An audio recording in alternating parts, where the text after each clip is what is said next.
toto lokajstvo české niekedy prípada tak, ako keď sa pchali do zadnice Hitlerovi. Správanie Emanuela Moravca. Presne ako, že v tejto rovine vojnového štváčstva a v rovine úplného lokaja.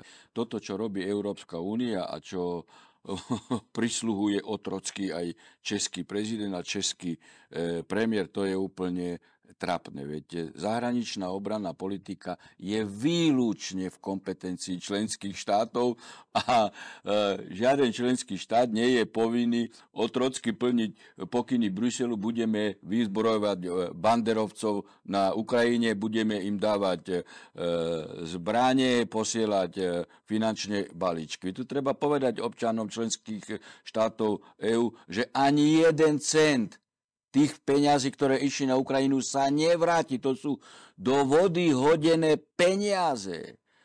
A my si môžeme dovoliť pri dnešnej sociálnej situácii našich občanov, kde veľké množstvo občanov žije na hranici biedy. Dôchodcovia majú 300-400 eur a my máme dávať peniaze na vojnu a navyše ešte na vojnu, ktorú anglosasi amerikánsky vyrobili vo vzťahu k Slovanom, aby Slovania sa zabíjali.